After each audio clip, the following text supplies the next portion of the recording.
Hello, this is Spellbinder, and with this very interesting, and everyone should see it, documentary of The Secret of Oz. This will explain to you the money system from the 1900 perspective, which is today spot on. It's we are being hoodwinked by a bunch of oligarchies, which is private individuals running the money system from foreign entities who have taken our money and charged interest on it. Just as in biblical times when Christ had to go into the church because they were doing the same thing on church money and scatter their money everywhere and kick them out of there because they were charging interest on something and it was taking the money from the poorest. Well, that's what they're doing today. They're destroying the middle class, taking the money from us and making us the poorest. And in this amazingly, the story of the Wizard of Oz, it's all about the monetary system. If you actually look at it and read it, Dorothy had silver slippers. She didn't have ruby slippers as in the movie. And there was the golden brick road or the yellow brick road that led to the Emerald City. Now, when you watch this entire documentary, it'll wake you up to it, and you'll be mad as hell and won't take it anymore. Hopefully, this documentary will become more popular within the next several months, and people will stand up and we'll have a revitalization of the 1800s where people were trying to get free money without interest. See, there should not be money with interest. If the government printed it, there would be no interest on it, and we would become highly prosperous as we did before interest was introduced on the money. Without debt on money, we become the richest people in the world. Well, the European bankers can't have us do that. That's why they brought it down and started the Federal Reserve in 1913. Well, this is the actual explanation of the Wizard of Oz part. I decided to show that because a lot of people will read that story again and go, "Wow, that's amazing. It's exactly what it's about." So here it is, The Secret of Oz. Later, Baum partnered with W. Denslow to publish Father Goose, his book, a collection of nonsense poetry. In 1900, Baum and Denslow published The Wonderful Wizard of Oz. The book was the best-selling children's book for 2 years after its initial publication. Baum and Denslow teamed up to produce a musical stage version of the book that was also a huge financial success. Early film versions were produced in 1910 and 1925, but the MGM classic movie starring Judy Garland as Dorothy was produced in 1939. This version included many changes that largely obscured the monetary reform symbology. Dorothy's silver slippers were changed to ruby slippers to take advantage of the new Technicolor process. Now, with the history of money in America laid out, let's take a look at the Wizard of Oz to see if these symbols make sense. Well, the principal and most powerful symbolic reference is, of course, the yellow brick road and the silver slippers. In the book version of The Wizard of Oz, Dorothy's slippers are made of silver, as opposed to in the film version where Dorothy's slippers are made of ruby. You take away the silver slippers on the gold or yellow brick road, and all of the other symbolism tends to be lost. The original populist solution was government-issued money called greenbacks. But the greenbacker movement had failed, so the populists had switched to expanding the money supply with government-issued silver coins. The underlying dispute, however, was not what money was made of, but who should issue it, private bankers or the people themselves through their representative government. The first person Dorothy meets along the way is the Scarecrow, representing the supposedly ignorant Western farmer. Although he thinks he doesn't have a brain, the Scarecrow proves to be very clever at figuring things out on the trek to Washington. And this was Baum's way, perhaps, of saying that the farmer, in fact, did understand the basics of economics, and that an expansion of currency was, in fact, a legitimate way of improving the condition not only of the farmer, but of the economy as a whole.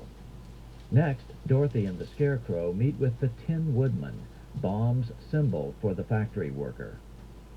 As Professor Hugh Rockoff of Rutgers University put it in his 1990 article in the Journal of Political Economy, the Tin Woodman was unhappy, for he had lost his heart, a powerful representation of the populist idea that industrialization had turned the independent artisan into a mere cog in a giant machine.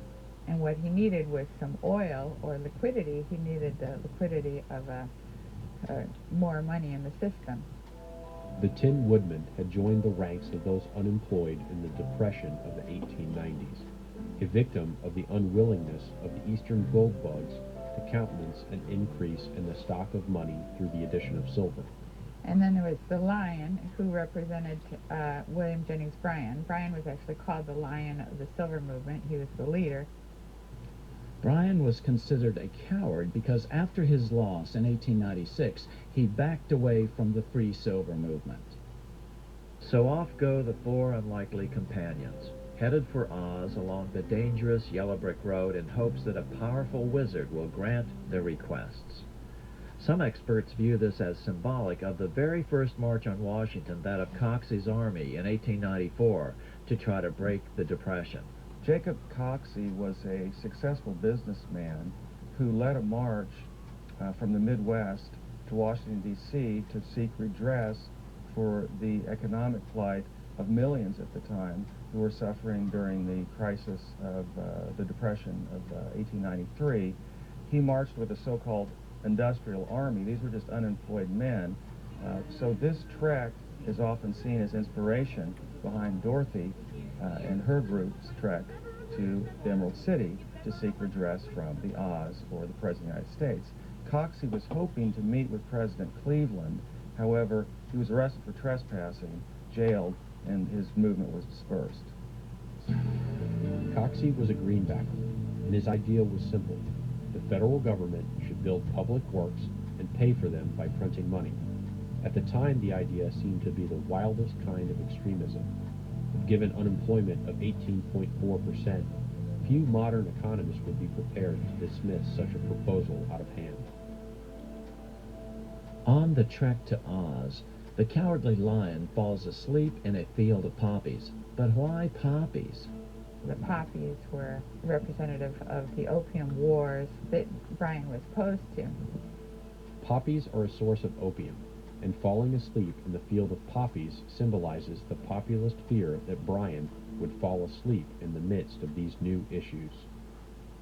The lion was rescued from this field where he was sleeping by a bunch of little field mice who, it said in the book, alone, of course, they wouldn't have been able to move this giant lion, but when they all got together, they were able to move him together. So this was like an excellent image of the populist movement, how a lot of people who had no power in themselves or alone, if they knew the direction in which they wanted to go, could move mountains, could actually have a major impact.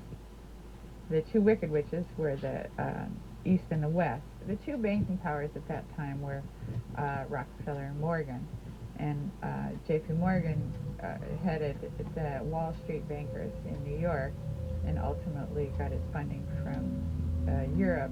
The Wicked Witch of the West could represent the Rockefeller interest. Based in Cleveland, based in the Midwest, Rockefeller was dominant in the West, and Morgan was dominant in the East. So when Dorothy first lands in her house and kills the witch, she gets the slippers, which are the power of the witch. They're no use to you. Give them back to me. Give them back. Keep tight inside of them. Their magic must be very powerful, or she wouldn't want them so badly. So the power of the witch is the power to create money. Dorothy doesn't realize that she now has that power on her own feet, the power to create money. Dorothy and her troop are then told that they must go kill the Wicked Witch of the West. Bring me the broomstick of the Witch of the West. But if we do that, we'll have to kill her to get it. She hurls near-biblical plagues at the group, wolves and crows and black bees, all of which they defeat. Finally, she is forced to use her golden calf, another symbol of the gold standard, to call the winged monkeys which capture the group. Dorothy eventually kills the witch by pouring a bucket of water on her, suggesting the liquidity that silver money would add to the economy, breaking the stranglehold of the bankers' gold money system. With additional liquidity, the economic fortunes of those people can be improved. People wanted government-issued money, silver in this case. The banks had forced America onto a gold money standard. Then they could cause a depression anytime they wanted to, merely by reducing the supply of gold money.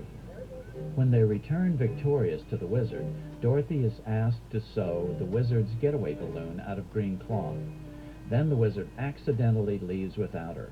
Fortunately, Dorothy is able to seek out Glinda, the good witch of the north. Oh, will you help me? Can you help me? Dorothy is then told that the power to solve her problems has been with her all along. She only needs to click the heels of her silver shoes together 3 times. Like Dorothy, America itself had the power to solve its problems simply by expanding the money supply, government-issued silver money. When Dorothy finally gets back to Auntie Em and Uncle Henry in Kansas, she finds that the silver shoes have fallen off her feet, just as the silver issue was vanishing in the late 1890s. And Baum was right. The silver cause would become a distant memory once the United States became firmly committed to the gold standard with the passage of the Gold Standard Act in 1900. The same year, The Wonderful Wizard of Oz was published. L. Frank Baum never admitted embedding the symbols of monetary reform in The Wizard of Oz. Consequently, some fans vehemently deny that there is any connection. However, the period immediately after the book's release may offer some helpful clues regarding his motives. References to current affairs appear in a number of Baum's later works. In 1901, Baum worked on a comic opera entitled The Octopus or the Title Trust. This was while he was still trying to break away from writing any additional Oz books. However, the public pressure became too great as The Wizard of Oz continued to grow in popularity. Eventually, Baum appeared to lose all interest in politics as he became wealthy from having written what would become the most popular children's story in history. So what can we do about this? There are several alternatives. They fall into 2 general categories: actions at the federal level and actions at the state level.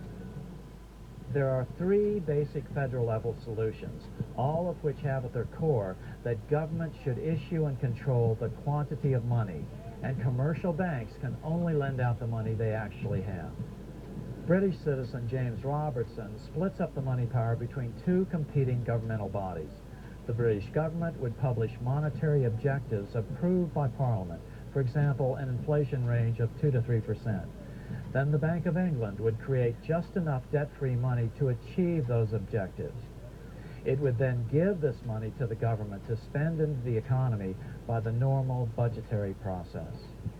This is an agency of society. It's a public agency acting in the public interest. And it's acting in the public interest to achieve objectives given to it by the elected government. It should be at professional arm's length from the elected people themselves, because the legislators are going to try and get as much money as they can into their local economy. And if it's a question of a national election, they will want to manipulate decisions about the money supply in favor of keeping them in power. That seems to me, you can't ignore that fact. It's a fact of life. Commercial banks would still be in operation, but could only lend out the money they have. Then they would have to compete for additional money on the open market, just as other corporations have to compete in the market to buy the materials they use. Lending out extra money that a bank didn't have would be considered a form of counterfeiting. So there you have it. The secret of Oz. Now you know why we're in the mess we're in today. These people that have taken over, these witches, sorcerers, whatever you want to call them, of the money system, have taken over and put us into this place. Well, until next time, this is Spellbinder. Be good or be good at it, and I'll have the link to this at the bottom of the page or video. Good day.